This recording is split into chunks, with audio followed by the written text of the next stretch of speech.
Je vous invite en ce vendredi saint à une courte méditation autour d'un événement de la Passion qui a lieu au jardin de Gethsémane.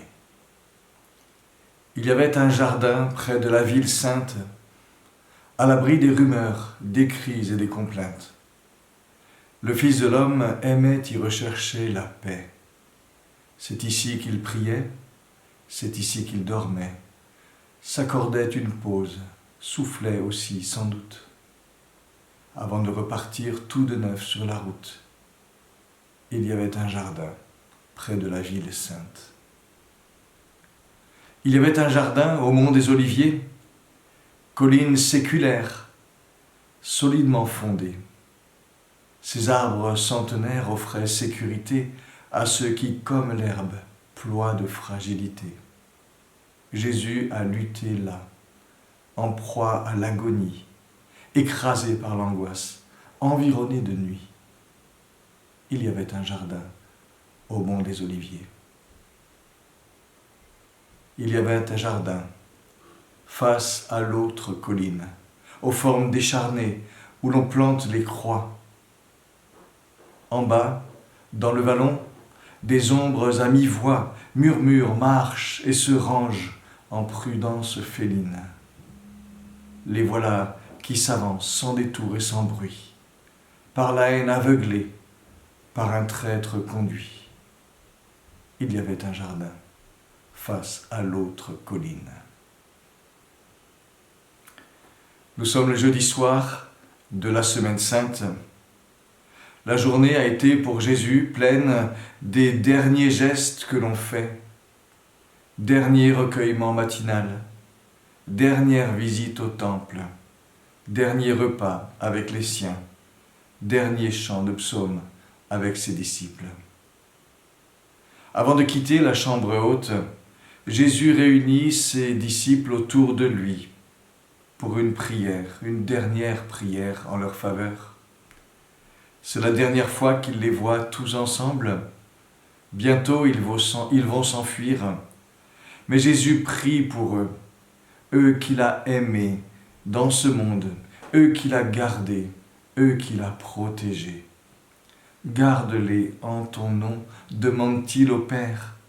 Préserve-les du malin, sanctifie-les par ta vérité. Mais Jésus voit plus loin encore. Ce n'est pas pour eux seuls que je prie, dit-il à son Père, mais c'est aussi pour tous ceux qui croiront en moi grâce à leur témoignage. Et pour eux tous, je ne te demande pas de les retirer du monde, mais de les préserver du mal. Père, je veux que tous ceux que tu m'as donnés soient avec moi, là où je serai, et qu'ils contemplent ma gloire, celle que tu m'as donnée, parce que tu m'as aimé dès avant la création du monde.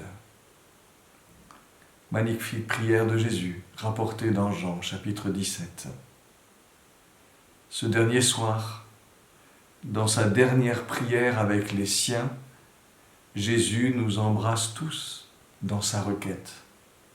Alors qu'il lève les yeux vers le ciel, nous sommes, vous, moi, dans son regard. Alors qu'il anticipe d'être à nouveau bientôt dans la gloire, il nous veut, vous, moi, avec lui.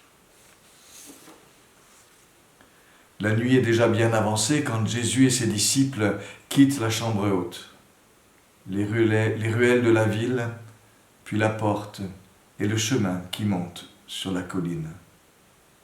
De partout, il y a des tentes de pèlerins venus pour la Pâque. Ceux qui veillent encore font certainement peu de cas du groupe qui marche sur le chemin. Ils montent vers le jardin de Gethsémane. Le chemin est raide. Ils font une pause. Quelque part dans la ville, le 12e apôtre, Judas, marche dans une rue. Ses pieds ont été lavés par l'homme qu'il va trahir. Son cœur a été saisi par le diable. La dernière bataille a commencé. Jésus sait qu'avant la victoire, il y aura le prix de cette victoire, la condamnation des hommes à endosser, la colère de Dieu contre le mal à endurer, à prendre sur lui-même. Avant le trône, il y aura la coupe. Avant la lumière éclatante du dimanche, il y aura les ténèbres terribles du vendredi. Le jardin, sur la colline des Oliviers, est dans l'ombre. Les vieux arbres noueux lancent leurs silhouettes tordues vers le ciel. Leurs racines imposantes s'ancrent profondément dans le sol pierreux. La lune donne aux arbres une couleur argentée.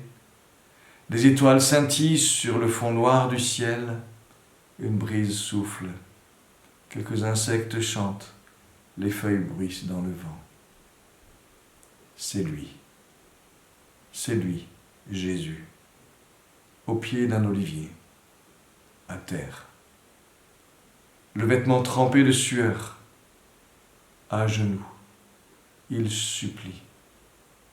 Les cheveux collés sur son front mouillé, il agonise.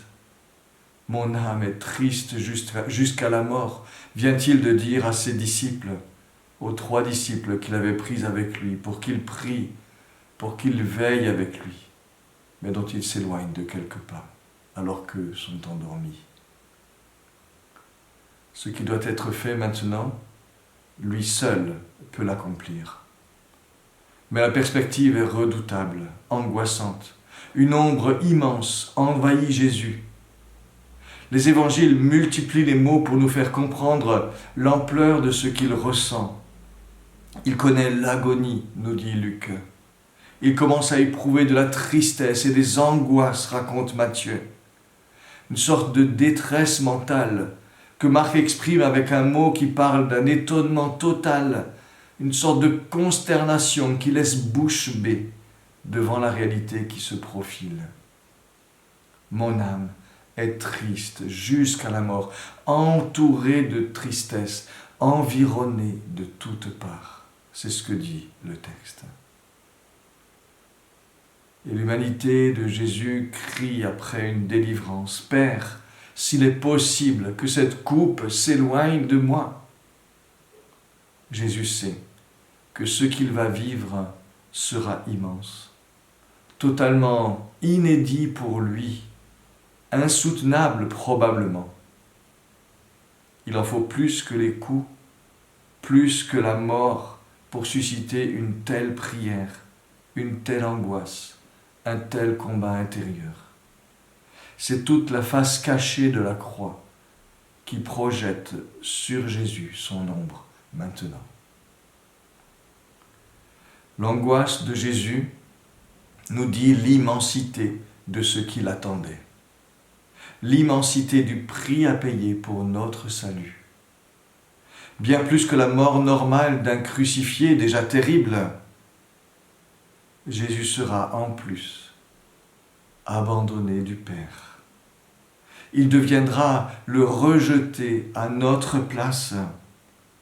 Il sera, pendant ces heures d'abandon où il souffre, traité comme s'il avait lui-même commis le péché de l'humanité. Il sera fait péché, nous dit l'apôtre Paul, identifié au péché pour nous, à notre place. 2 Corinthiens 5. Lui qui de toujours a vécu dans l'intimité du Père, dans la lumière de Dieu, verra cette lumière lui être totalement voilée, totalement ôtée. Lui qui de toute éternité a éprouvé sans ombre l'immensité de l'amour du Père, ressentira avec effroi l'horreur du désaveu de Dieu sur le péché, sur les pécheurs. Certes, Jésus a choisi ce chemin. Certes, il l'a voulu par amour pour nous. Mais maintenant qu'il faut l'endurer, c'est juste immense. On ne peut pas rendre compte de l'angoisse de Jésus face à la coupe qu'il doit boire sans cette dimension particulière que revêt la mort de Jésus, qui, dans sa mort, endure notre condamnation. Si la mort de Jésus n'est qu'une mort souffrante, comme bien d'autres, notre Seigneur nous donne un bien piètre exemple de courage. Socrate, Bouddha, Jean Moulin et tant d'autres auraient affronté la mort bien plus courageusement que Jésus. Le combat de Jésus à Gethsémanée nous parle de cette dimension particulière, cachée, mais tellement profonde, de la coupe que Jésus a dû boire jusqu'au bout, jusqu'à la lie, pour nous, pécheurs, à notre place. Et Jésus dit à son Père, le poids de cette ombre, l'horreur de cette coupe, dont il pressent si fort qu'elle sera si atroce à boire. Mais il le fait dans la soumission. S'il est possible que cette coupe s'éloigne de moi. C'est presque un soupir, mais intense, brûlant. Toutefois, non pas ce que je veux, mais ce que tu veux. Jésus qui a enseigné ses disciples à prier que ta volonté soit faite sur la terre comme au ciel, fait la même prière pour lui-même à l'heure la plus exigeante. Aller jusqu'au bout de la volonté du Père, quel qu'en soit le prix. C'est ce vers quoi Jésus veut s'orienter, même s'il faut s'y reprendre une fois, 2 fois, 3 fois, pour surmonter l'ombre terrible que jette sur son cœur la perspective de ce qu'il lui faut affronter. L'Épître aux Hébreux, au chapitre 5, nous dit que Jésus, ce soir-là, a offert à Dieu cette prière et ce combat. Jésus s'est ainsi en quelque sorte consacré lui-même pour devenir notre grand prêtre et l'auteur d'un salut éternel.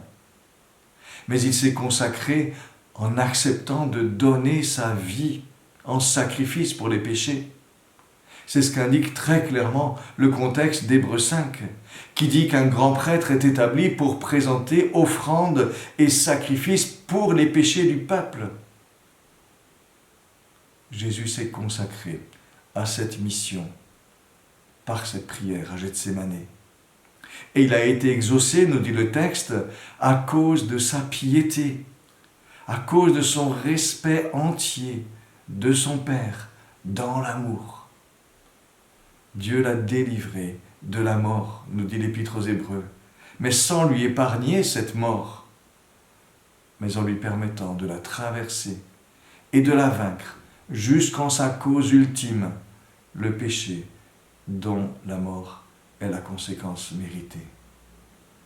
Par ce chemin terriblement exigeant, Jésus a appris l'obéissance, nous dit l'Épître. Autrement dit, il est allé jusqu'au bout de ce que signifie l'obéissance dans sa chair, dans sa volonté, dans le combat, pour dire oui. Et notre Seigneur nous offre là le visage d'une humanité authentique au cœur de sa passion. Jésus n'a pas survolé sa passion comme un chevalier sans peur et sans reproche. Il a assumé cette passion dans toutes les fibres de son humanité, dans une pleine sensibilité. Une loyauté entière, oui, mais à quel prix? Cela donne d'autant plus de valeur à ce qu'il a fait pour nous. Dieu n'attend pas de nous que nous soyons des petits soldats de plomb qui avancent sans état d'âme, insensibles à tout. Le disciple n'est pas plus grand que son maître. Et s'il nous arrive de devoir offrir à Dieu une loyauté qui coûte, ou une foi qui surmonte nos peurs, ou un oui malgré l'appréhension de ce que cela peut impliquer, si cela nous arrive, nous sommes dans la même trajectoire que le Seigneur Jésus, à condition de nous orienter comme lui-même s'est orienté, dans le respect, dans l'amour pour Dieu, dans un oui entier, ouvert, même s'il coûte, même s'il fait peur. 3 fois, Jésus a prié. Il a fait ainsi le chemin exigeant de l'angoisse à l'acceptation. Ce chemin, il doit le faire seul devant son Père. Il faudra ce combat pour ancrer dans son être la décision crucifiante d'aller jusqu'au bout, jusqu'à cet inconcevable, trop massif, trop unique pour être intégré. Lorsqu'il dit oui, lorsqu'il offre son ultime obéissance au Père, il est tellement épuisé, tellement exténué qu'un ange de miséricorde vient pour le fortifier. Mais quand il se relève, il n'y a plus d'angoisse dans son regard. La décision qu'il a cherchée à une telle profondeur l'habite désormais. Il n'aura plus à combattre sur le terrain de la volonté. Et on verra un Jésus qui affronte, qui tient. La bataille décisive est gagnée. Là, dans le jardin d'agonie. Il y aura d'autres moments terribles à endurer pour Jésus, mais cette étape est décisive, car là se joue l'acceptation. Une acceptation offerte au Père en vue de la mission reçue de lui. Une acceptation qui nous est offerte, à vous, à moi, car nous étions aussi inclus dans le oui que Jésus a prononcé ce soir-là dans le jardin de l'agonie. Ce soir-là, sur la colline des Oliviers, face à l'autre colline, celle où l'on plantait des croix, le Fils de l'homme a poussé jusqu'à l'extrême la décision de se faire serviteur. Il a décidé de ne pas remonter au ciel sans nous, sans vous, sans moi, et ceci, quel qu'en soit le prix. Il y avait un jardin face à l'autre colline, aux formes décharnées, où l'on plante des croix. La troupe qui surgit vient perpétrer son crime. Plus fort que toutes leurs armes, Jésus a fait son choix. La nuit cache au regard le sang qui dit le prix du oui qui s'est donné ce soir-là à minuit. Il y avait un jardin face à l'autre colline. Je vous invite à la prière. Seigneur Dieu notre Père, nous mesurons tout à nouveau le prix immense de notre salut et toute sa somme de douleur. Et nous prenons le mal parfois tellement à la légère. Il t'en a coûté à toi, notre Père, de donner ton Fils, ton unique. Il t'en a coûté à toi, Seigneur Jésus, de t'offrir pour notre salut. Il t'en a coûté à toi, Esprit Saint, d'accompagner Jésus sur ce chemin. Merci pour cette volonté choisie, coûteuse, assumée jusqu'au bout, de nous sauver, malgré nos indignités, malgré nos légèretés. Donne-nous en retour de nous offrir à toi, dans une entière loyauté, pleine de confiance, que nos chemins soient faciles ou difficiles, et dans l'amour toujours. Nous voulons t'aimer, Seigneur. Nous voulons apprendre à te dire oui, quoi qu'il en coûte. Nous te renouvelons, Seigneur, le oui de notre vie, le don de nous-mêmes. Merci pour ton amour si vaste, si profond. Nous t'aimons, Seigneur, car tu nous as aimés le premier. Amen. À celui qui nous aime, qui nous a délivrés de nos péchés par son sang, et qui a fait de nous un royaume, des sacrificateurs pour Dieu son Père. À lui soit la gloire et la puissance au siècle des siècles. Amen. Bonne fête de Pâques dans la méditation et l'assurance de l'amour de Dieu pour nous.